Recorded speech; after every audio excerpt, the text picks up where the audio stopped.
हाँ, तो सारे बच्चे इधर पे ध्यान देना और ध्यान से सुनना और समझना। सबसे पहले अगर मान लेते हैं हमारे पास ए, बी और सी, ये तीन लेटर्स हैं, तीन लेटर्स, ठीक है। और अगर मैं बोलूं कि इन तीन लेटर्स को यूज करके हमको एक वर्ड बनाना है जिसमें से दो लेटर यूज हो, तीन में से दो लेटर सेलेक्ट करना है और वर्ड बनाना है, तो कौन कौन से वर्ड बन सकते हैं? पहला वर्ड क्या बनेगा? A B. दूसरा वर्ड क्या बनेगा? B C. तीसरा वर्ड क्या बन जाएगा? ए सी। ऐसा बनेगा ये तीन। और इसके अलावा और क्या हो सकता है? ए बी का उल्टा मतलब क्या हो जाएगा? बी ए। बी सी का उल्टा मतलब क्या हो जाएगा? C B. और ए सी का उल्टा मतलब क्या हो जाएगा? सी ए। तो कितने वर्ड बन सकते हैं अगर हम इन तीन लेटर्स को यूज कर रहे हैं? बताओ जल्दी। 6। टोटल कितने वर्ड बन सकते हैं? 6 डिफरेंट वर्ड्स बन सकते हैं। क्या ये समझ में आया सभी को? अब अगर मैं सेम चीज बोलूं कि हमारे पास तीन प्लेयर्स हैं, पहला प्लेयर है ए, दूसरा प्लेयर है बी और तीसरा प्लेयर है सी। अब हमको एक टेनिस की टीम बनानी है जिसमें डबल्स है, दो प्लेयर हमको सेलेक्ट करने पड़ेंगे। तो अब हम कौन कौन से प्लेयर सेलेक्ट कर सकते हैं? ए बी, ये सेलेक्ट कर सकते हैं। दूसरा क्या होगा? B C. और तीसरा क्या होगा? ए सी। तो क्या ए बी को ले रहा हूं तो बी ए, ये अलग टीम काउंट होगी या सेम टीम काउंट होगी? ये सेम टीम काउंट होगी। ए बी ले या बी ए ले, दोनों क्या है? सेम टीम काउंट होंगे। वैसे ए बी और बी सी भी सेम टीम होगा, तो ए सी और सी ए बी क्या होगा? सेम। तो यहां पर दोनों में हमको अलग अलग डिफरेंट चॉइसेस मिली। समझ में आई ये चीज? यहां पर कितने कॉम्बिनेशन बने हैं? 3। और यहां पर कितनी पॉसिबिलिटी बनी है? 6। क्लियर हुआ ये चीज? तो ये जो सिचुएशन है इसको बोला जाता है परम्यूटेशन। परम्यूटेशन में क्या होता है? जब हम किसी ऑब्जेक्ट्स को सेलेक्ट करते हैं, डिफरेंट कॉम्बिनेशन उसके चेक करते हैं, और उसमें ऑर्डर मैटर करता है, जैसे ए बी और बी ए, ये डिफरेंट ऑर्डर से ये मैटर कर रहा है, तो इसमें टोटल कितने परम्यूटेशन बन सकते हैं? तो आंसर क्या होगा? 6। लेकिन जब हम कोई ऑब्जेक्ट्स को सेलेक्ट करते हैं जिसमें ऑर्डर मैटर नहीं करता, तो कितने कॉम्बिनेशंस बन सकते हैं ये पूछा जाएगा, तो आंसर क्या होगा? 3। ऐसे सिचुएशन। समझ में आई ये चीज? तो परम्यूटेशन और कॉम्बिनेशन ये दो चीजें। अब इनको समझने के लिए हमको सबसे पहले समझना पड़ता है फैक्टोरियल नोटेशन। तो यहां से थोड़ा सॉल्यूशन वाला पार्ट स्टार्ट होगा। देखना, फैक्टोरियल, फैक्टोरियल, ठीक है।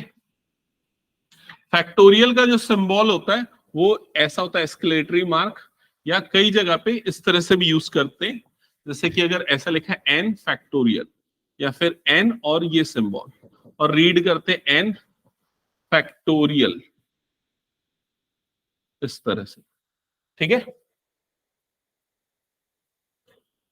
अब फैक्टोरियल क्या करता है वो चीज मैं समझा रहा हूं। फॉर एग्जाम्पल, अगर हमने लिखा 3 फैक्टोरियल, तो इसका मतलब होगा 3, उससे छोटा नेचुरल नंबर कौन सा है? 2, और उससे छोटा नेचुरल नंबर मतलब कि 1। इन तीनों को मल्टीप्लाई कर देगा, तो 3 इंटू 2 इंटू 1 मतलब कितना आ जाएगा? 6। अगर मैंने लिखा 4 फैक्टोरियल, तो इसका मतलब क्या होगा? 4 इंटू 3 इंटू 2 इंटू 1 फैक्टोरियल। समझ में आया ये चीज? और इसको हम ऐसा भी लिख सकते हैं, देखो इधर पे ये चीज ध्यान देना, 4 इंटू, ये पूरी वैल्यू किसके इक्वल है? 3 फैक्टोरियल के, तो 4 इंटू 3 फैक्टोरियल। तो 4 इंटू 3 फैक्टोरियल की वैल्यू कितनी है? 6। तो इसका आंसर कितना आ जाएगा? 24। क्या ये समझ में आया सभी को? आप डायरेक्टली मल्टीप्लाई कर दो, कोई प्रॉब्लम नहीं, आंसर वही आना है, लेकिन ये शॉर्ट ट्रिक आपके लिए यूजफुल होगी, ठीक है, आगे क्वेश्चन सॉल्व करने के लिए। हाँ, फैक्टोरियल सिर्फ नेचुरल नंबर के लिए डिफाइंड है, ठीक है। अगर 5 फैक्टोरियल की वैल्यू निकालनी है तो उसको हम कैसे कैलकुलेट करेंगे? इसको लिखेंगे 5 इंटू 4 फैक्टोरियल। समझ में आई ये चीज? हालांकि मतलब होता है 5 4 3 2 1, बट उसको हमने 5 इंटू 4 फैक्टोरियल लिख दिया। अब 5 की वैल्यू हमको पता है 5, और 4 फैक्टोरियल की वैल्यू अभी हमने निकाल रखी थी 24। तो कितना होगा दोनों का मल्टीप्लीकेशन? 120। तो 5 फैक्टोरियल की वैल्यू कितनी आ जाएगी? 120। क्लियर हुआ ये चीज? ठीक है। अब इसमें कुछ चीजें जो आपको ध्यान में रखनी है, जैसे कि 0 फैक्टोरियल, नोट करके लिख लेना ये चीज। 0 फैक्टोरियल की वैल्यू 1 होती है। 1 फैक्टोरियल की वैल्यू क्या होगी बताओ सोच के? नहीं, 1 ही होगी ना। 1 फैक्टोरियल की वैल्यू कितनी हो जाएगी? 1। 2 फैक्टोरियल की वैल्यू क्या होगी? 2 होगी ना। 2 इंटू 1 मतलब कितना आ जाएगा? 2। क्लियर हुआ ये चीज? 3 फैक्टोरियल तो बता दिया, 4 फैक्टोरियल, 5 फैक्टोरियल हो गया। 6 फैक्टोरियल की वैल्यू कितनी होगी? इसको ऐसा लिख सकते हैं, 6 इंटू 5 फैक्टोरियल, या चाहो तो ऐसा भी लिख सकते हो, 6 इंटू 5 इंटू 4 फैक्टोरियल। क्लियर हुआ ये चीज? या फिर पूरा मल्टीप्लाई कर दो, 6 5 4 3 2 1, इस तरह से, या फिर जो भी मल्टीप्लीकेशन के बाद आंसर आएगा। तो 5 फैक्टोरियल कितना आया था? 120, उसमें 6 मल्टीप्लाई कर दो, 720, 12 6 72, तो आंसर कितना हो जाएगा? 720। क्लियर सबको ये चीज? ओके। तो ये फैक्टोरियल कैलकुलेशन समझ में आ गया ना सभी को? नेगेटिव नंबर का फैक्टोरियल नहीं निकल सकता, ये कंसेप्ट भी ध्यान में रखना है। ओके। अब मैं कुछ क्वेश्चन दे रहा हूं, उसको कितना स्मार्टली सॉल्व करते हो वो देखो एक बार। 6 फैक्टोरियल माइनस 5 फैक्टोरियल, इसकी वैल्यू कैलकुलेट करनी है। 6 फैक्टोरियल माइनस 5 फैक्टोरियल, और आंसर आना चाहिए फैक्टोरियल के टर्म्स में। ठीक है?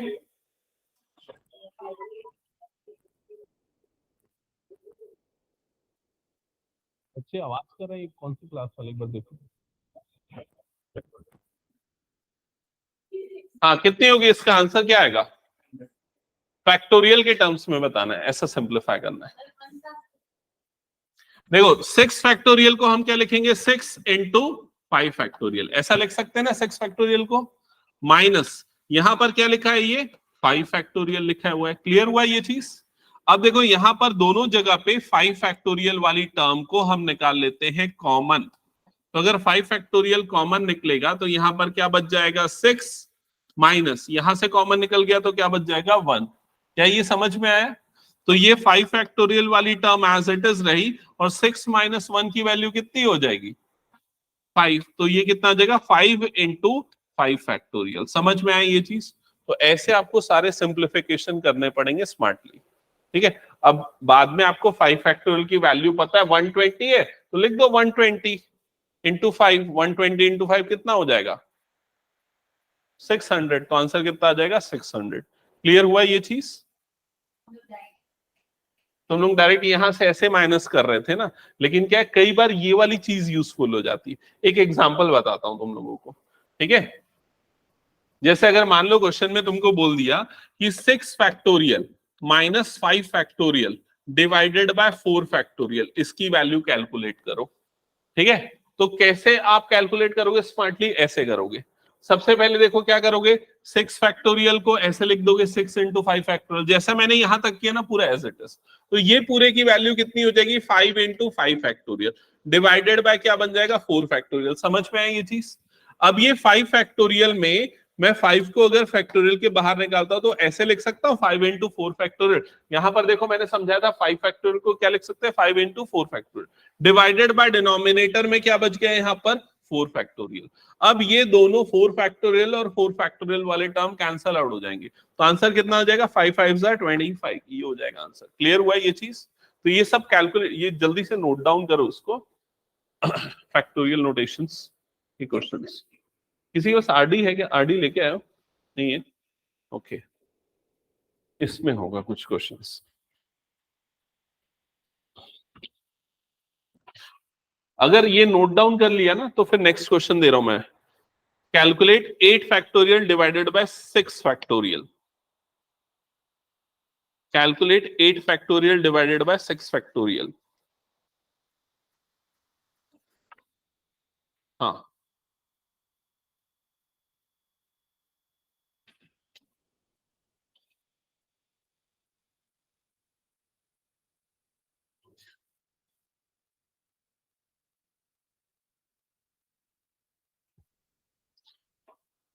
डिवाइडेड, हाँ कैलकुलेट नहीं हुआ क्या?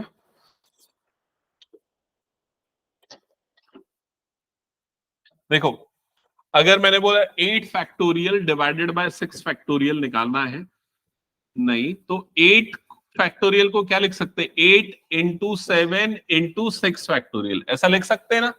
डिवाइडेड बाय डिनोमिनेटर में क्या हो जाएगा? 6 फैक्टोरियल। अब ये दोनों टर्म कैंसल आउट हो जाएंगे, तो 8 7 जा कितना आ जाएगा? 56। क्लियर हुआ ये चीज? हाँ केशिता, कहीं कुछ डाउट है तो पूछो, मैं नेक्स्ट क्वेश्चन दे रहा हूँ। 8 फैक्टोरियल है ना, तो 8 इंटू 7 एंड रिमेनिंग क्या बच गया 6 फैक्टोरियल। ठीक है, नेक्स्ट अगर ऐसा लिखा हुआ है 1 अपॉन, मैं ये क्वेश्चन दे रहा हूं, ठीक है, क्वेश्चन है convert 11 into 10 into 9 into 8 into 7 इन फैक्टोरियल नोटेशन। तो क्या होगा आंसर? 11 फैक्टोरियल। गलत है,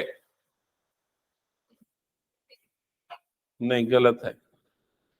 11 फैक्टोरियल का मतलब क्या होता है? पूरा 1 तक जाना चाहिए ना। 11 इंटू 10 इंटू 9 इंटू 8 इंटू 7 ऐसा करके कहां तक जाना चाहिए? 1 तक। लेकिन ये कहां तक जा रहा है? 7 तक। समझ रहे हो ये चीज? हाँ, तो बताओ कैसे कन्वर्ट करेंगे इसको? 11 इंटू 10 इंटू 9 इंटू 8 इंटू 7। अब कन्वर्ट करने के लिए कौन सी चीज मिसिंग है यहां पर बता दो। क्या मिसिंग है? 6 5 4 3 2 1 ये सब मिसिंग है। मतलब क्या मिसिंग है इसमें? 6 फैक्टोरियल मिसिंग है। समझ में आई ये चीज? तो मैं 6 फैक्टोरियल ऊपर मल्टीप्लाई कर देता हूं, और बैलेंस आउट करने के लिए 6 फैक्टोरियल नीचे भी मल्टीप्लाई करना पड़ेगा। क्लियर हुआ ये चीज? अब ये पूरा न्यूमरेटर वाला पार्ट क्या बन जाएगा बताओ? ये पूरा न्यूमरेटर क्या बन जाएगा? 11 फैक्टोरियल, और डिनोमिनेटर कितना बन जाएगा? 6 फैक्टोरियल। That's it. आजमा है समझ में? हाँ, चलो नेक्स्ट क्वेश्चन पूछता हूं, ये बताना।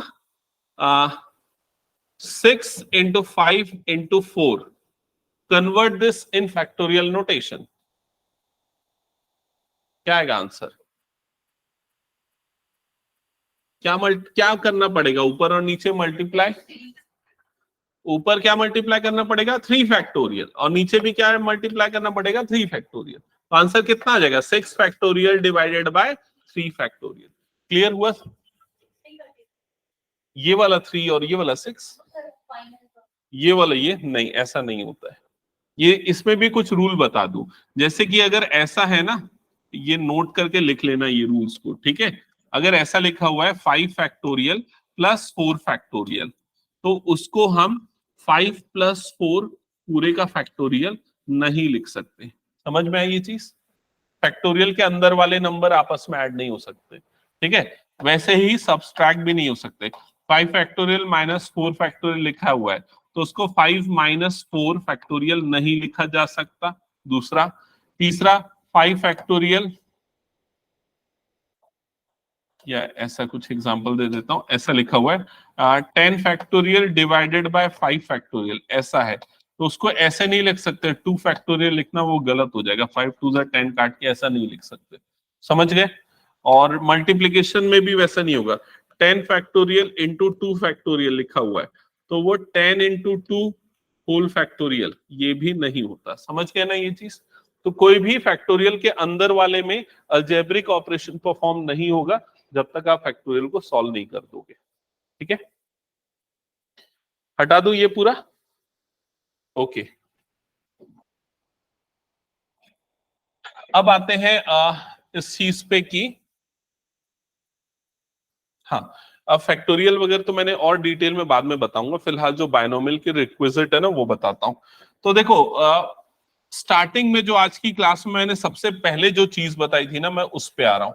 क्या बताया था मैंने? ये दो चीजें, दो सिचुएशन बताए थे। पहला क्या था, मैंने क्या बोला? वो है परम्यूटेशन, और दूसरा क्या है? कॉम्बिनेशन। क्लियर हुआ ये चीज? अब ये हमने ना छोटे नंबर्स थे तो हमने मैनुअली कैलकुलेट कर लिया कि कितना बन सकता है। अब अगर मैं बोल दूं कि हमारे पास 26 लेटर है, हमको 5 लेटर का वर्ड बनाना है, काउंट करके बताओ कितने वर्ड बन सकते, तो बहुत सारे बन सकते, उसकी काउंटिंग मुश्किल है। तो उसके लिए हम परम्यूटेशन का यूज करते हैं। तो परम्यूटेशन में ना दो चीजें देखी जाती हैं, एक तो एन होता है और दूसरा होता है आर। एन मतलब हमारे पास कितने ऑब्जेक्ट्स अवेलेबल हैं। जैसे यहां पर एन की वैल्यू कितनी थी? 3, हमारे पास 3 ऑब्जेक्ट्स थे। आर मतलब कितने ऑब्जेक्ट्स हमको लेने हैं, तो यहाँ कितने लेने थे? हमको 2 लेने थे। समझ में आई ये चीज? तो यहाँ एन की वैल्यू 3 थी, आर की वैल्यू क्या थी? 2 थी। तो इसका परम्यूटेशन निकालने का फॉर्मूला होता है एनपीआर। उसको ऐसे बोलते हैं, number of permutation of n objects taken r. मतलब एन ऑब्जेक्ट्स में आर लेने पे कितने परम्यूटेशन बनेंगे।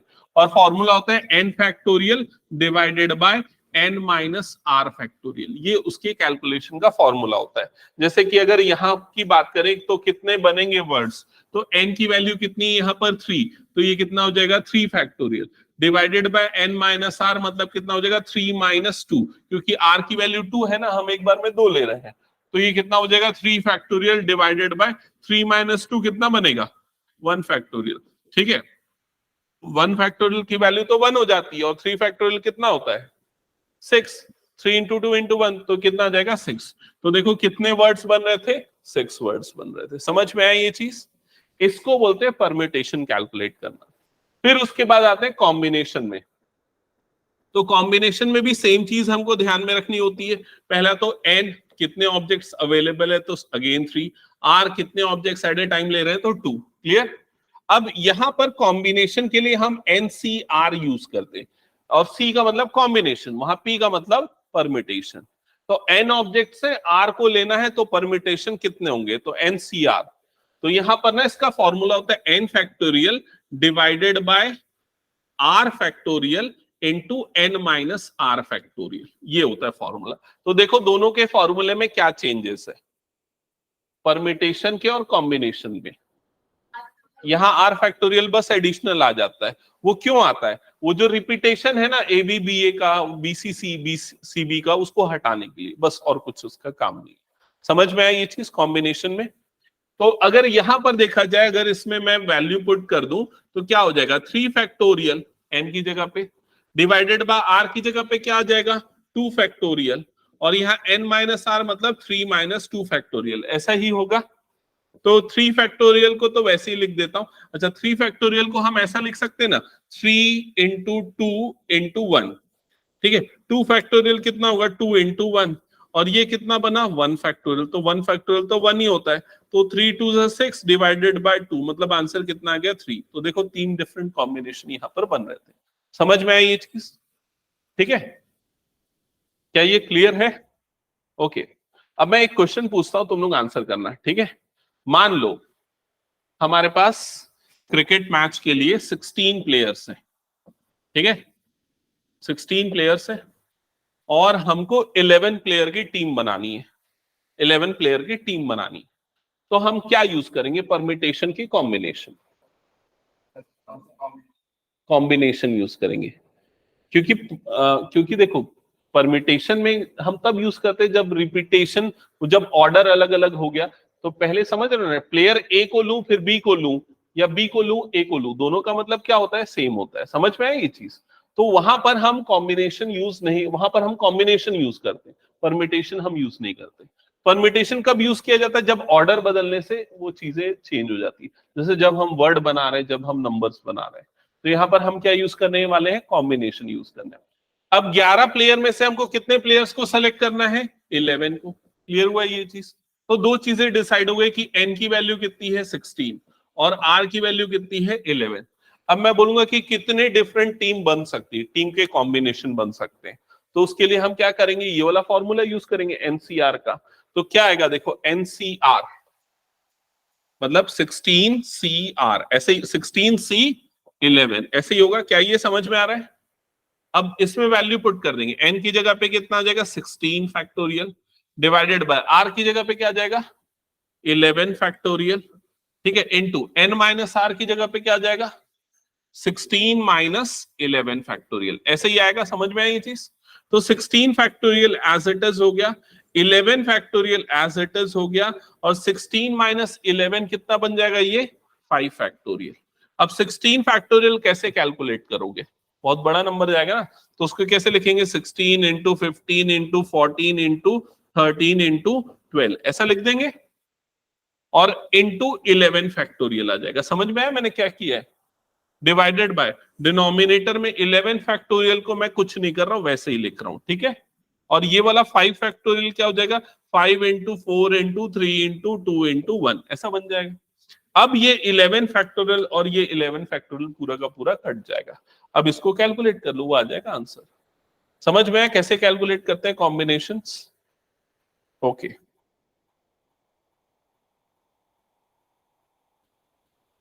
अब कॉम्बिनेशन के लिए ना कुछ शॉर्टकट ट्रिक्स भी मैं बता रहा हूं, वो भी सुन लेना। ठीक है, कॉम्बिनेशन कैलकुलेट करने के शॉर्टकट ट्रिक्स और कुछ प्रॉपर्टीज। मैं कुछ कॉमन कॉम्बिनेशन के लिए बता रहा हूं, जैसे कि मान लो तुम लोगों को निकालना है 4C0 की वैल्यू। ठीक है, एक मिनट ना, अभी कुछ नोट वोट तो नहीं कर लिए क्या? हो गया ना? उसको नहीं भी करोगे चलेगा, खाली समझने के लिए ध्यान दो। ठीक है, कभी भी NC0 की वैल्यू जो होती है वो 1 होती है, पहला नोट पॉइंट है, इसको नोट करते चलना। दूसरा नोट पॉइंट है NCN की वैल्यू भी हमेशा क्या होती है? 1 होती है। ठीक है, NC0 1 होता है, NCN भी क्या होता है? हमेशा 1 होता है। अब ये कैसे 1 होता है वो अगर समझाना है तो मैं यहां पर समझा देता हूं।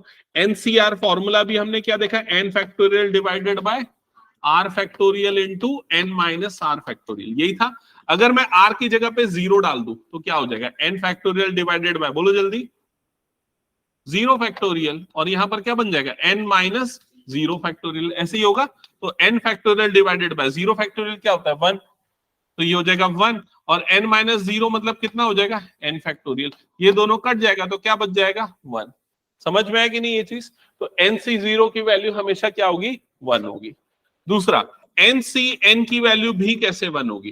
तो r की जगह पे आप क्या डाल दोगे? n डाल दोगे, तो क्या बन जाएगा? n factorial divided by n factorial, और यहां पर क्या हो जाएगा? n माइनस n फैक्टोरियल, ऐसे ही होगा। n माइनस n कितना हो जाएगा? 0, तो n फैक्टोरियल, और यहां पर क्या आ जाएगा? 0 फैक्टोरियल। ये दोनों कट गया तो क्या बच गया यहां पर? 1। समझ में? तो इसलिए इन दोनों की वैल्यू हमेशा क्या आएगी? 1 आएगी। पहला रूल ध्यान में रखना है। ठीक है, दूसरा ये कि NCN की वैल्यू, NC1 की वैल्यू हमेशा n के बराबर आएगी। NC1 की वैल्यू n के बराबर आएगी। इसको एक आध दो एग्जांपल से अगर मैं पूछूं कि बताओ 5C0 की वैल्यू क्या होगी? बताओ 5C0 की वैल्यू क्या होगी? 1। ठीक है, 5C5 की वैल्यू कितनी होगी? आंसर क्या आएगा? 1। 5C1 की वैल्यू कितनी होगी? 5। n की वैल्यू यहां पर 5 है ना, तो 5C1 की वैल्यू कितनी हो जाएगी? 5। क्लियर हुआ ये चीज? ओके,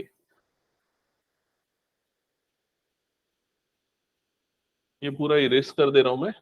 ये सब हम ना डिटेल में पढ़ेंगे, कॉम्बिनेशन जब पढ़ेंगे ना। अभी मैं थोड़ा ना उसके बायनोमियल के लिए जो चीजें रिक्वायर्ड है उसके लिए बता रहा हूँ थोड़ा बहुत। ठीक है, अब इसके बाद नेक्स्ट है, देखो एक शॉर्टकट ट्रिक बताता हूं। जैसे अगर मान लो तुम लोगों को निकालना है 7C2 की वैल्यू, तो बड़ा वाला फॉर्मूला क्या? बहुत बड़ा सा formula, 7 factorial divided bye 2 factorial, फिर 7 माइनस 2 फैक्टोरियल वाला फॉर्मूला। उस फॉर्मूला को यूज न करके शॉर्टकट तरीका क्या है? सबसे पहले लिख दो 7 इंटू लिख दो 6, मतलब यहां जो नंबर लिखा है ना, जो डिजिट लिखा हुआ है, इसको उतने बार लिखो रिड्यूस करते हुए। तो 7 इंटू 6, 2 डिजिट आएंगे, डिवाइडेड बाय नीचे में जो नंबर लिखा है ना, 2 लिखा है ना, तो क्या हो जाएगा? 2 इंटू 1, 2 डिजिट यहां पर आएंगे। अगर 7C3 की वैल्यू निकालनी तो क्या करेंगे? 7 इंटू 6 इंटू 5 कर देंगे। समझ में ये चीज? जो नंबर है ऊपर में उस नंबर से रिड्यूस करते हुए कितने नंबर्स लिखते हैं यहां पर? जितने नंबर यहां पर लिखे हुए। समझ में आ रहा है? और डिनोमिनेटर में क्या आ जाएगा? 3 इंटू 2 इंटू 1। क्लियर हुआ ये शॉर्टकट ट्रिक? जैसा अगर निकालना है तुम लोगों को 100C3 की वैल्यू, तो क्या होगी बताओ उसकी value? 100 into 99 into 98 divided by 3 into 2 into 1। Clear हुआ ये चीज? अब अगर मान लो तुम लोगों को निकाला 100C98 की वैल्यू,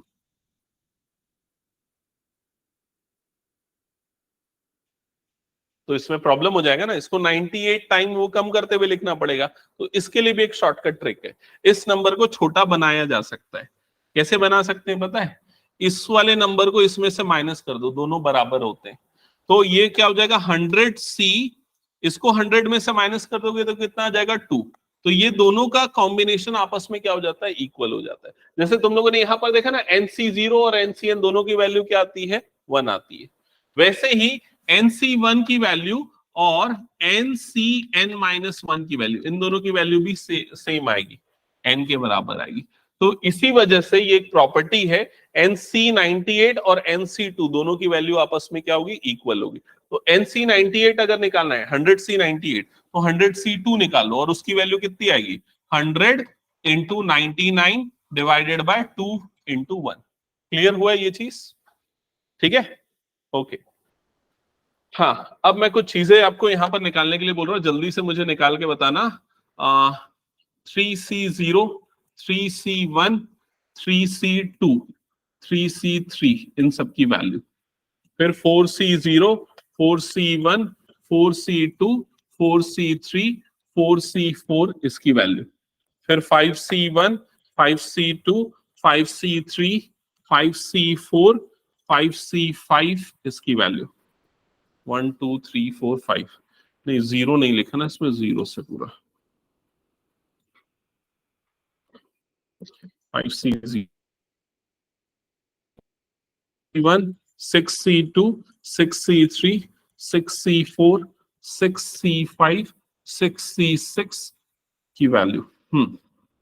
तो सबसे फर्स्ट वैल्यू पे आते हैं। 3C0 की वैल्यू कितनी होगी 1, और 3C1 की वैल्यू, 3C3 की वैल्यू कितनी होगी, ये भी कितनी हो जाएगी 1। समझ में? 3C1 की वैल्यू कितनी आएगी 3, और 3C2 की वैल्यू भी कितनी होगी 3। समझ रहे हो ना? मतलब इन दोनों का माइनस कितना हुआ, 3 - 2 मतलब कितना बन जाएगा 1। तो इसलिए ये दोनों आपस में क्या हो जाएंगे, इक्वल हो जाएंगे। 4C0 की वैल्यू बताओ, 1 होगी 4C0 की वैल्यू, और 4C4 की वैल्यू भी कितनी होगी 1। 4C1 की वैल्यू कितनी आएगी, 4C1 की वैल्यू कितनी आ जाएगी 4, और 4C3 की वैल्यू कितनी आएगी, वो भी कितनी आएगी 4 आएगी। समझ में है ना कैसे 4 आएगी, 4 - 3 कर दो तो ये दोनों आपस में क्या हो जाएंगे इक्वल। 4C2 कैलकुलेट करना पड़ेगा। कैसे? शॉर्टकट ट्रिक जो मैंने बताया उससे करोगे। कैसे करोगे, 4 × 3 डिवाइडेड बाय 2 × 1, तो कितना आ जाएगा आंसर 6। तो इसकी वैल्यू कितनी आ जाएगी 6। क्या ये क्लियर हुआ? अब 5C0 की वैल्यू बताओ 1, ठीक है, और 5C5 की वैल्यू भी कितनी आएगी 1।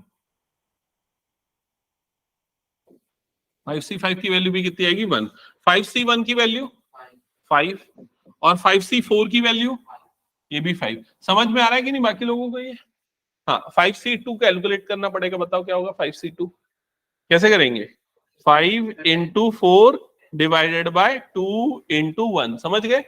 तो 2 1 सा 2 2 सा, तो आंसर कितना आ जाएगा 10। ये 10, तो इसको मत कैलकुलेट करना, इसकी वैल्यू कितनी आएगी, इसकी वैल्यू भी 10 आएगी। क्यों 10 आएगी, 5 - 3। समझ गए ना ये चीज? हाँ, अब 6C0 की वैल्यू, 6C0 की वैल्यू कितनी आ जाएगी 1। 6C6 की वैल्यू कितनी आ जाएगी 1। 6C1 की वैल्यू बताओ 6। 6C5 की वैल्यू बताओ 6, यही आएगा। 6C2 की वैल्यू कैलकुलेट करो जल्दी बताओ, 6 × 5 डिवाइडेड बाय 2 × 1, तो आंसर कितना आ जाएगा 15। और इसकी वैल्यू कितनी आएगी, 6C4 की वैल्यू कितनी आएगी, हाँ 15, इसके इक्वल आएगा 15। समझ गए ना? और 6C3 की वैल्यू बताओ, इसको कैलकुलेट करना पड़ेगा। कैसे करोगे, 6 × 5 × 4, 3 नंबर आएंगे, डिवाइडेड बाय 3 2 1, 3 2 सा 6, और ये 6 कट गया, 5 4 सा कितना हो जाएगा 20। क्लियर हुआ ये चीज? क्या ये हटा दूं मैं? ओके, चलो लास्ट, अब ये बस मुझे बताना, दो पूछ रहा हूं। 7C0 से लेके 7C7 तक की पूरी वैल्यू कैलकुलेट करके बताना है। 7C0, 7C1, 7C2, 7C3, 7C4, 7C5, 7C6, 7C7। हाँ, 7C0 की वैल्यू,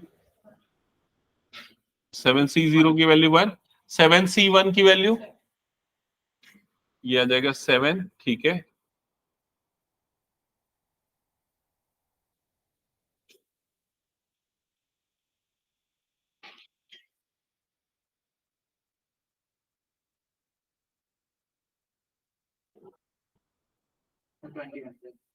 हम्म, 7C2 21 आया कि नहीं बाकी सबका? हाँ, 7C3 की वैल्यू, 7C3 की वैल्यू 765 डिवाइडेड बाय 3 2 6, वो कट जाएगा, 7 5 35। हाँ ठीक है, ये कितना आएगा 35 आया ये सभी का। बाकी कैलकुलेट करने की कोई जरूरत नहीं है, उसको रिवर्स ऑर्डर में लिख दो। 7c4 की वैल्यू कितनी हो जाएगी 35, इसकी वैल्यू कितनी हो जाएगी 21, इसकी वैल्यू कितनी हो जाएगी 7 और इसकी वैल्यू कितनी हो जाएगी 1। क्या ये क्लियर हुआ सभी को? ठीक है, तो ये हटा दो पूरा मैं। अब मैं मूव कर रहा हूं बायनोमियल पे। ठीक है, तो देखो यहां पर ना एक चीजें जो हम बचपन से यूज करते आ रहे हैं उस चीज के बारे में मैं डिस्कस करूंगा। a plus b whole to the power n। ठीक है, हम इसका एक्सपांशन यहां पर देखने वाले हैं और अलग अलग केसेस में। पहला, जब n की वैल्यू 0 होगी तो क्या होगा, ये a प्लस बी पूरे की पावर में क्या आ जाएगा 0, ऐसे ही होगा। और अगर किसी भी टर्म की पावर 0 है तो उसकी वैल्यू क्या होती है 1, तो इस पूरे की वैल्यू कितनी हो जाएगी 1। क्या ये क्लियर हुआ सभी को? अब अगर मान लो मैं n की जगह पे डाल देता हूं 1, तो ये क्या हो जाएगा a प्लस बी पूरे की पावर 1। तो ये क्या बनेगा, सिंपली a प्लस बी, यही बनेगा, कोई चेंजेस इसमें नहीं होगा। क्लियर हुआ ये चीज? अब अगर मैं n की जगह पे डाल देता हूं 2, तो ये क्या बन जाएगा a प्लस बी होल की पावर 2। तो a प्लस बी की होल स्क्वायर क्या होता है, ये a square plus 2ab plus b square, ऐसे ही होता है। फिर अगर मैं n की जगह पे डाल देता हूं 3, तो ये क्या हो जाएगा a plus b whole raise to power 3। तो ये क्या होता है a cube plus 3a square b plus 3ab square plus b cube, ऐसे ही होता है। अब अगर मैं n की जगह पे डाल दूं 4, तो ये क्या बन जाएगा a प्लस बी पूरे की पावर 4, ऐसे ही होगा। अब ये क्या बनेगा a की power 4 plus 3 plus 4a cube b plus 6a square b square plus 4ab cube plus b की पावर 4, ये होता है उसका एक्सपांशन। n की जगह अगर मैं 5 डाल दूंगा तो क्या होगा a प्लस बी पूरे की पावर 5। बताओ इसका एक्सपांशन क्या होगा, पैटर्न चेक करो। पैटर्न समझ में आया? अब देखो पैटर्न अगर ऑब्जर्व करोगे तो अगर n की वैल्यू 4 है तो एक्सपांशन में कितने टर्म आएंगे 1 2 3 4 5, मतलब एक टर्म ज्यादा आएगा। जैसे n की वैल्यू 2 थी तो एक्सपांशन में कितने टर्म आए 3 टर्म्स आए। पहला पैटर्न, नंबर ऑफ टर्म्स कितने होंगे n+1 टर्म्स होंगे। ठीक है, दूसरी चीज, अगर जो टर्म्स है उनके एक्सपोनेंट को देखोगे तो a की पावर 4 एक्सपोनेंट 4 था, एक्सपोनेंट 3 था, एक्सपोनेंट 2 था, 1 था और आखिरी में a का एक्सपोनेंट क्या हो गया 0।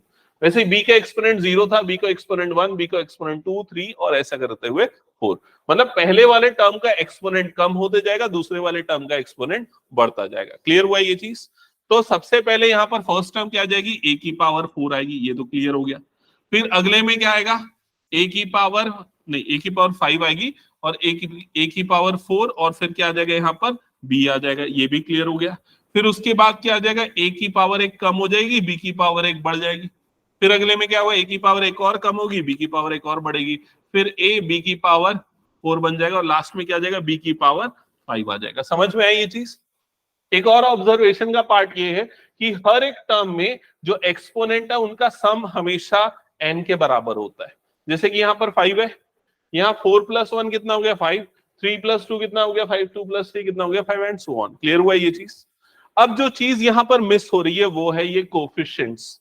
समझ में आ रही है ये चीज? तो कोफिशिएंट्स के लिए भी एक पैटर्न फॉलो होता है, वो पैटर्न मैं तुम लोगों को यहां से समझाता हूं। देखो, फर्स्ट वाले का कोफिशिएंट हमेशा क्या होगा 1 और लास्ट वाले का कोफिशिएंट हमेशा क्या होगा 1। अब बीच के जो टर्म है उनके कोफिशिएंट निकालने के लिए इन दोनों के कोफिशिएंट को ऐड कर दो। तो इसका कोफिशिएंट क्या है 1 और इसका कोफिशिएंट क्या है 2, 1 + 2 मतलब ये कितना आ गया 3। समझ में आई ये चीज? इन दोनों के कोफिशिएंट को ऐड कर दो तो ये 2 और ये 1, तो इसलिए इन दोनों का एडिशन कितना आ गया 3। क्लियर हुआ ये चीज? वैसे यहां पर क्या था 1, तो 1 + 3 कितना आ गया ये 4, इधर पे 3 + 3 इसका कोफिशिएंट क्या आ गया 6, 3 + 1 ये कितना आ गया 4 और लास्ट वाले का तो कितना होता है 1 ही होता है। क्लियर हुआ ये चीज? अब वैसे ही ये बताओ इसका कोफिशिएंट क्या आएगा 5, क्योंकि ये क्या है 1, 1 + 4 मतलब इसका कोफिशिएंट क्या आ जाना है यहाँ पर 5। वैसे ही 4 + 6 अगले वाले का कोफिशिएंट कितना आ जाएगा 10। फिर उसके बाद यहाँ पर 6 + 4 अगले का कोफिशिएंट कितना आ जाएगा 10। फिर 4 + 1 यहाँ पर कोफिशिएंट कितना आ जाएगा 5 और लास्ट वाले का कोफिशिएंट क्या होता है 1। क्लियर हुआ ये चीज? तो बायनोमियल एक्सपांशन कैसे होता है? बायनोमियल क्यों बोलते हैं? जब हम पॉलिनोमियल्स पढ़ते थे, मोनोमियल, बायनोमियल, ट्राइनोमियल, याद है ना, 2 टर्म्स, तो यहाँ पर 2 टर्म्स होती है और उसको एक्सपांड करते हैं, इसलिए बायनोमियल एक्सपांशन बोला जाता है। ठीक है।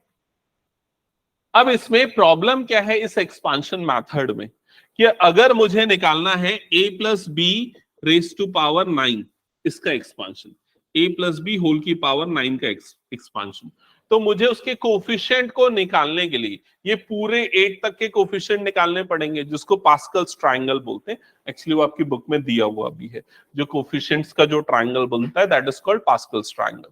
ठीक है, तो उसमें प्रॉब्लम क्या होता है, हमें पूरे निकालने पड़ते हैं, तो उसके लिए एक शॉर्टकट है, वो है कॉम्बिनेशन। कॉम्बिनेशन को यूज करके हम कोफिशिएंट निकाल सकते हैं। अब वो कैसे समझना, सबसे फर्स्ट टर्म वो क्या होगी हमको पता है, a की पावर क्या होगा 9, और उसकी कोफिशिएंट क्या आ जाएगा 9c0, उसका कोफिशिएंट हो जाएगा 9c0। अगली टर्म क्या होने वाली है हमको पता है, a की पावर क्या हो जाएगा 8 और b की पावर क्या हो जाएगा 1, और उसका कोफिशिएंट क्या बन जाएगा 9c1। समझ में आ रहा है? ऐसा करते हुए आखिरी कोफिशिएंट क्या हो जाएगा 9c9। तो इस तरह से हम सारे कोफिशिएंट्स उसके निकाल सकते हैं कॉम्बिनेशंस यूज करके। ठीक है, तो इसका एक्सपांशन बताओ देख के, फिर क्या क्या बनते जाएगा, प्लस अगला टर्म क्या आएगा, नहीं आया क्या समझ में, क्या आएगा अगला टर्म 9c2, और टर्म क्या आएगा a की पावर 7 और b स्क्वायर। क्लियर? फिर उसके बाद क्या आएगा plus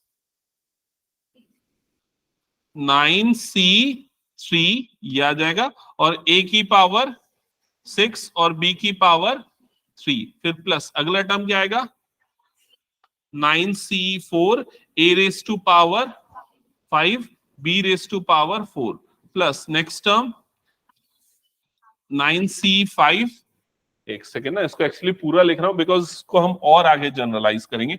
9c5 a raise to power 4 b raise to power 5, फिर plus 9c6 a raise to power 3 b raise to power 6, plus 9c7 a raise to power 2 b raise to power 7, ये हो जाएगा। और आगे इसको जब फर्दर सिंप्लीफाई करते जाएंगे तो plus 9c8 a raise to power a और b रेस टू पावर 8, और लास्ट टर्म क्या आएगी 9c9, फिर a रेस टू a तो आएगा ही नहीं, b रेस टू पावर कितना आ जाएगा 9। क्या ये समझ में आया ये चीज? अब इसको जनरलाइज करने के लिए मैं क्या बता रहा था वो चीज समझना। ठीक है, यहां पर ना अगर तुम लोग इसको ऑब्जर्व करोगे, देखो ये वाला नंबर चेंज हो रहा है, ये क्या था पहले 0, फिर ये क्या हुआ 1, और यहां पर भी क्या आया 1 आया, समझ में आ रहा है ना, फिर ये क्या हुआ 2, और यहां पर भी क्या आ गया 2, यहां पर आया 3, तो b की पावर में यहां पर भी क्या आ गया 3, यहां आया 4, b की पावर में क्या आ गया 4। इस तरह से ये वाला जो नंबर है वही b के एक्सपोनेंट में, b की पावर में आता है। क्या ये क्लियर हुआ सभी को? और a की पावर में क्या आता है, तो यहां पर क्या था 9, तो 9 माइनस 0 मतलब कितना आएगा 9। अब यहाँ a की पावर में क्या है, देखो 9 माइनस 1 मतलब कितना आ गया 8, 9 माइनस 2 मतलब कितना आ गया 7, 9 माइनस 3 मतलब कितना आ गया 6। तो a की पावर में क्या आता है, जो भी n है माइनस ये वाला। समझ में आई ये चीज? तो अगर इसको तुम लोग जनरलाइज करना चाहते हो, अगर ऐसा लिखना चाहते हो कि a प्लस बी पूरे की पावर n का एक्सपांशन क्या होगा, तो सबसे पहली टर्म क्या आएगी, जो n है जो यहां पर है वो आ जाएगा n, फिर आएगा क्या c0। समझ में आई ये चीज? फिर a की पावर में कितना आ जाएगा n, जो हाईएस्ट पावर है, फिर उसके बाद अगली टर्म क्या आएगी प्लस nc1, a की पावर में एक कम हो जाएगा, क्या बन जाएगा n-1, और b की पावर में क्या आ जाएगा 1। अगला टर्म क्या आएगा nc2, और a की पावर में क्या आ जाएगा n-2, और b की पावर में क्या हो जाएगा 2। समझ में आ रहा है ये चीज? प्लस ऐसे ही करते हुए nc3, a की पावर n-3 और b की पावर 3, एंड सो ऑन, और आखिरी टर्म क्या आ जाएगा ncn, और b की पावर क्या आ जाएगा n। क्या ये समझ में आया? ठीक है, इसको और सिंप्लीफाई करेंगे। अब देखना और कैसे सिंप्लीफाई करेंगे। यहां पर हम क्या लिखेंगे, ये जो पूरे टर्म्स का एडिशन हो रहा है उसको हम एडिशन को हम बना देंगे समेशन। क्लियर? और समेशन बनाने के बाद सबसे पहले हम ये कोफिशिएंट्स को देखेंगे। तो पहला कोफिशिएंट nc0, दूसरा कोफिशिएंट nc1, ऐसा आ रहा है, तो उसको मैं लिख देता हूं ncr लिख देता हूं, क्योंकि r चेंज हो रहा है, n तो हमेशा फिक्स है, और r की वैल्यू कहां से कहां तक जा रही है, 0 से लेके कहां तक जा रही है n तक, तो आर की वैल्यू 0 से लेके कहां तक जाएगी, n तक। समेशन मतलब सम लेना है, समझ में आई ये चीज। और फिर a की पावर में क्या आ रहा है, a की पावर में पहले आ रहा था n, फिर n-1 n-2 मतलब क्या आ रहा है, n माइनस आर आ रहा है। और b की पावर में क्या आ रहा है, b की पावर में क्या जा रहा है, r आ रहा है। तो ये a प्लस बी होल की पावर n का एक्सपांशन होगा। इसी को बायनोमियल थ्योरम बोला जाता है इनफैक्ट। क्लियर हुआ ये चीज। तो अगर आप लिखना चाहोगे तो ये दो फॉर्मूले फाइनली कंक्लूजन है जो अभी तक हमने डिस्कस किया उसका।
हो गया, ये हटा दो। कौन सा चैप्टर नंबर क्या है नई बुक में, एक बार बताना तो। 7 है।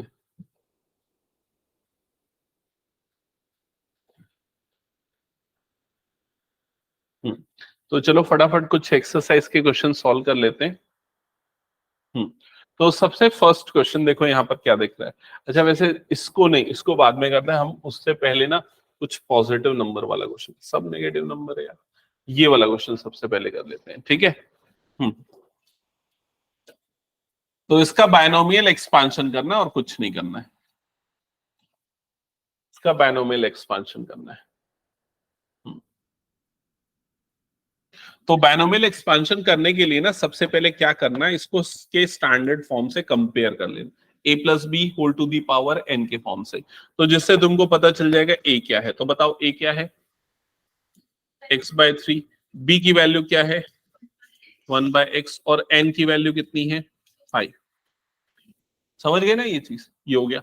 अब उसके बाद एक्सपांशन में टर्म क्या आती है, सबसे पहली टर्म क्या आती है, NC0, मतलब कितना आ जाएगा 5C0, ऐसे ही होता है।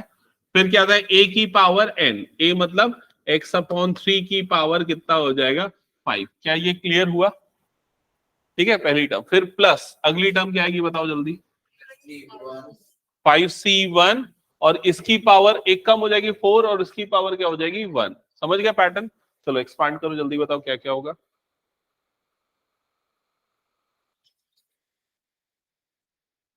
ये हो जाएगा 5C1 x/3 पूरे की पावर 4 इंटू 1/x, ऐसा बन जाएगा। अगला टर्म आ जाएगा प्लस 5C2 x/3 पूरे की पावर 3 1/x की पावर 2। फिर प्लस अगला टर्म क्या आ जाएगा 5C3 x/3 पूरे की पावर 2 और 1/x की पावर 3, ऐसा हो जाएगा। प्लस 5C4 x/3 पूरे की पावर 1 और 1/x की पावर 4। प्लस अगला टर्म आ जाएगा 5C5, और यहां पर क्या आ जाएगा 1/x की पावर 5। क्लियर हुआ ये चीज सभी को, ऐसा ही किया। हाँ, अब इसको सिंप्लीफाई करो, तो 5C0 की वैल्यू तो पता है, वो होती है 1, और ये हो जाएगा x की पावर 5। 3 की पावर 5 लिखना तो लिख दो 3 की पावर 5, ठीक है, कैलकुलेट मत करना अभी फालतू की। 5C1 की वैल्यू कितनी होती है 5, ये हो जाएगा x की पावर 4 डिवाइडेड बाय 3 की पावर 4 इंटू एक्स, ऐसा ही होगा, समझ रहे हो ना। हाँ, जिसको आगे कट करके ऐसा लिख सकते हो 5/3 की पावर 4, 3 की पावर 4 मेरे ख्याल से 81 होता है ना शायद, 3 3 9 9 9 81, हाँ। और यहाँ पर कितना आ जाएगा x³ आ जाएगा। क्लियर हुआ क्या, कैसे हुआ ये एक्स की पावर 4 और नीचे में x। एक कम हो गया। अनन्या नहीं है समझ में? यहाँ पर देखो इसकी पावर में कितना है 1 और इसकी पावर में कितना है 4। एक्सपोनेंट माइनस हो जाता है ना लॉज ऑफ एक्सपोनेंट से, तो उस तरीके से, ठीक है। फिर उसके बाद अगली टर्म 5c2 की वैल्यू कितनी होती है? 5 इंटू 4 डिवाइडेड बाई 2 इंटू 1। 5 4 जा 20 बाई 2 मतलब कितना हो जाएगा 10। तो इतना फटाफट कैलकुलेशन चाहिए, तो हो जाएगा 10। फिर यहाँ आ गया एक्स क्यूब डिवाइडेड बाय 3 की पावर 3 कितना होता है 27 इंटू 1 अपॉन एक्स स्क्वायर, ऐसे ही होगा। तो ये पावर माइनस होगी तो कितना बन जाएगा 10 अपॉन 27 और यहां पर बच जाएगा x। क्या ये समझ में आ रहा है? पहली वाली टर्म तो ये हो गई थी। रिमेनिंग टर्म्स बताओ जल्दी जल्दी।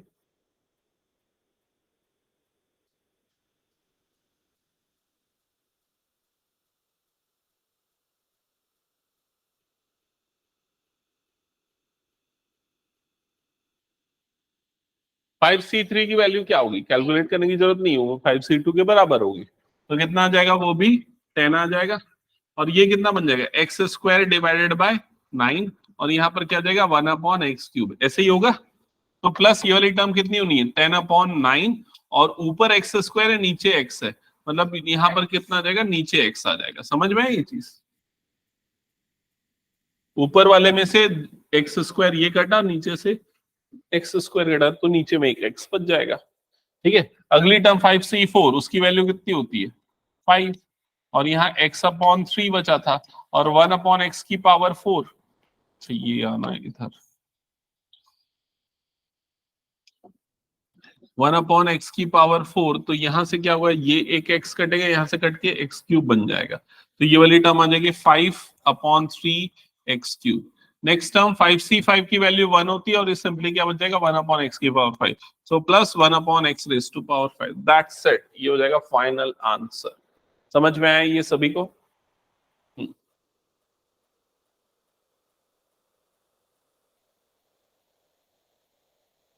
तो बायनोमियल एक्सपेंशन क्लियर ना? हम्म।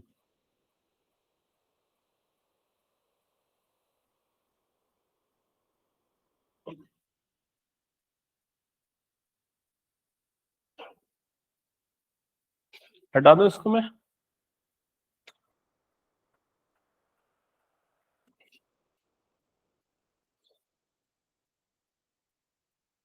हम्म। तो वापस से अब मैं उस पेज पे आ गई यहाँ पर जहां पर हमने इस जगह पे ये लिखा था, कंक्लूजन याद होगा। अब अगर मान लो मैं यहाँ थोड़ा बहुत चेंजेस कर दूं, फॉर एग्जांपल देखना, अगर ये a प्लस बी की पावर n था, अगर मान लो a माइनस बी की पावर n अगर ये होता तो उसके एक्सपांशन में क्या फर्क पड़ता?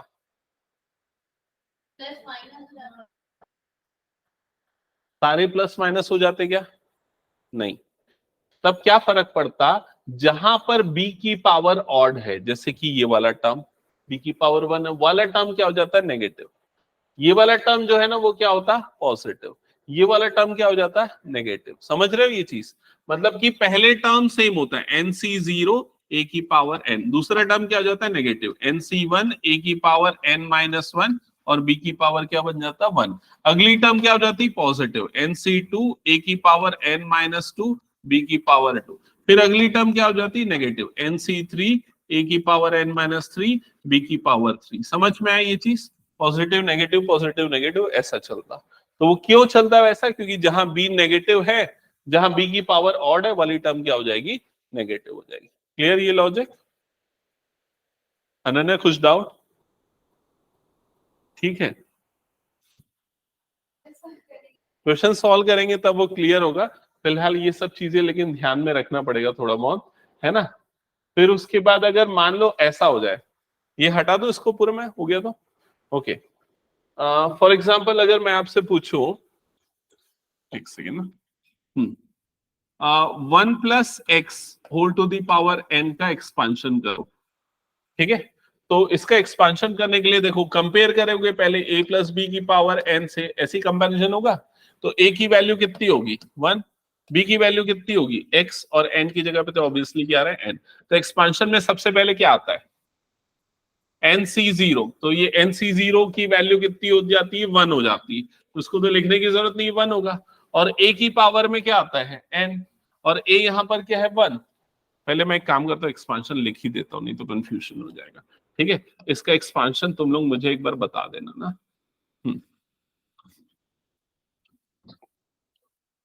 हाँ बताओ, उसका एक्सपांशन क्या होता है। सबसे पहले NC0 A की पावर n प्लस NC1, बोलते जाओ, n-1 B, हाँ फिर B² प्लस NC3 A की power n-3 B³ and so on. समझ गए। हाँ, अब इसमें मैंने क्या बोला, A की जगह पे डाल दो 1। A की जगह पे अगर 1 डाल देंगे तो क्या क्या चेंजेस होगा, ध्यान से समझना। हाँ बताओ, सबसे पहली टर्म क्या बन जाएगी, 1 की पावर n, जो कि क्या होता है 1, उसको लिखने की जरूरत नहीं है। और NC0 की वैल्यू क्या होती है 1, मतलब फर्स्ट टर्म क्या बन जाएगा यहाँ पर 1। समझ गए। फिर NC1 को चलो NC1 ही रहने देते, ये वाली टर्म को लिखने की जरूरत नहीं पड़ेगी, सिंपली क्या बच जाएगा B, और B की जगह पे यहाँ पर क्या आ रहा है X। समझ रहे हो क्या बोल रहा हूं मैं। तो A को सीधे सीधे हटा दो वहां से। क्यों हटा दोगे, क्योंकि A की वैल्यू कितनी हो गई है 1, और बाकी सारी टर्म एज इट इज लिखते जाओ B की जगह पे x करके। तो NC2 x² plus NC3 into x³, ऐसा करते हुए बाकी सारी टर्म्स बन जाएगी। समझ में आई ये चीज। कभी भी 1 प्लस एक्स की पावर n का एक्सपांशन आया तो ऐसा करना है। और अगर मान लो 1 माइनस एक्स की पावर n का एक्सपांशन आया तो क्या होगा एक्सपांशन, देख के बताओ। हाँ, पहला पॉजिटिव, दूसरा क्या हो जाएगा नेगेटिव, तीसरा क्या हो जाएगा पॉजिटिव, चौथा क्या हो जाएगा नेगेटिव। इसको भी डायरेक्टली यूज किया जाता है, इसलिए इसको नोट डाउन करके रख। ठीक है, चलो नोट कर लो इसको फटाफट।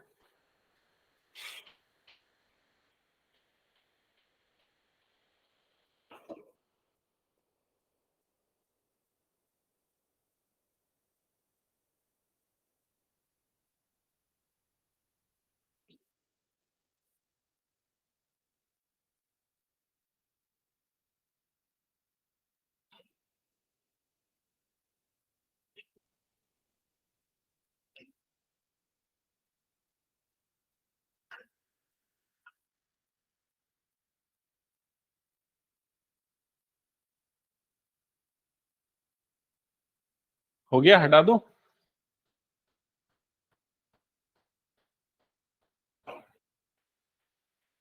मतलब एक ही फॉर्मूला घुमा फिरा के अलग अलग तरीके से लिख रहे हैं और कुछ भी नहीं है।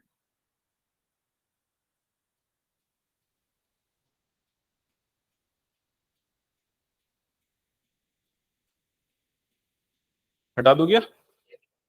हम्म, हाँ तो अब हम आते हैं आगे एक्सरसाइज वाले क्वेश्चंस पे। हाँ इस पे आते हैं, तो इसमें बताओ कौन सा फॉर्मूला लगेगा। अभी जो लास्ट वाला लिखा था, तो 1 माइनस एक्स, बताओ सबसे फर्स्ट टर्म क्या आती है 1 ही आती है। फिर क्या आता है माइनस की प्लस माइनस, फिर क्या आएगा NC1, मतलब क्या हो जाएगा 5C1, फिर x की जगह पे क्या आ रहा है 2x, है ना। फिर क्या आ जाएगा प्लस 5C2, फिर क्या आ जाएगा 2x की पावर 2, फिर क्या आ जाएगा -5C3, 2x की पावर 3, फिर क्या आ जाएगा +5C4, 2x की पावर 4, और अगला क्या आ जाएगा -5C5, और ये 2x की पावर क्या हो जाएगा 5। समझ गए। आगे का कैलकुलेशन कर लोगे, बताने की जरूरत है क्या, हटा दो इसको मैं। ओके चलो नेक्स्ट क्वेश्चन, बताओ क्या होगा इसमें। अब इसमें 1 से स्टार्ट नहीं होगा, ये 1 है क्या, नहीं है, तो इसमें A और B दोनों आने वाला है। तो सबसे पहला टर्म क्या आएगा, बोलो जल्दी। 5C0 ऐसे ही आएगा। फिर क्या बनेगा 2/x की पावर 1, क्यों आएगा 5 आएगा ना, पहले वाली टर्म की पावर 5 आती है। फिर क्या आएगा -5C1 2/x की पावर 4, और यहां पर क्या आ जाएगा x/2 की पावर 1। समझ गए कि नहीं ये। फिर अगली टर्म क्या है बताओ, प्लस की माइनस, प्लस 5C2 2/x की पावर 3 x/2 की पावर 2। समझ गए। फिर क्या आएगा प्लस की माइनस, माइनस 5C3 2/x की पावर 2 x/2 की पावर 3। आखिरी टर्म बताओ क्या आएगा, प्लस की माइनस, क्या आएगा आखिरी टर्म माइनस क्यों माइनस आएगा? क्योंकि 5c 5 ऑड आ रहा है ना इसका पावर में, ठीक है, और इसकी पावर क्या हो जाएगी, x/3 की पावर क्या हो जाएगी आखिरी वाले में 5 हो जाएगी। समझ में आई ये चीज? देखो ये 3 ऑड, जब भी इसकी पावर ऑड आती है तो नेगेटिव लगता है, तो आखिरी वाले में पावर ऑड आने वाली है इसलिए नेगेटिव लगेगा, ठीक है। बीच की एक टर्म मैंने मिस कर दिया, वो तो लिख ही लोगे ना, हटा दो उसको मैं। ओके चलो बताओ उसका क्या होगा टर्म्स, जल्दी बोलते जाओ। सबसे पहले क्या आएगा 6c 0, फिर 2x पावर 6, फिर अगली term plus minus 6c1 2x की पावर 5, फिर क्या आ जाएगा 3 की पावर 1। समझ गया ये चीज? एंड सो ऑन, लिख दोगे बाकी पूरा एक्सपेंशन, और फिर उसके सिंप्लीफाई करने का तो तरीका मैंने बता दिया है, छोड़ दूं उसको भी मैं। अगली टर्म ये तो हमने कर दिया था क्वेश्चन नंबर 4। क्वेश्चन नंबर 5 बताओ एक्सपेंशन। 6c 0 से स्टार्ट होता है, हाँ, x की पावर 0 प्लस माइनस, इसमें सभी में प्लस आएगा, फिर क्या आ जाएगा 6c1 x की power 5 1/x plus 6c2 x की power 4 1/x square plus 6c3 x की पावर 3 1/x की पावर 3। बन जाएगा आगे पूरा? हटा दो ना इसको भी। हाँ नेक्स्ट क्वेश्चन। हाँ इस क्वेश्चन को सॉल्व करने के लिए इसको ऐसे करना है, बस देखो इसको क्या लिखोगे 100 - 4 की पावर 3। अब a माइनस बी की पावर n से कंपेयर करना, तो a की वैल्यू कितनी हो जाएगी 100, b की वैल्यू कितनी हो जाएगी 4 और n की वैल्यू कितनी आ जाएगी 3। समझ गए? फिर फॉर्मूले में वैल्यू पुट कर देना। यहां तक का बस मैं करा रहा हूं, और यहां तक के सारे क्वेश्चंस बना के लेके आने तुम लोगों को, ठीक है? बन जाएगा ना? बना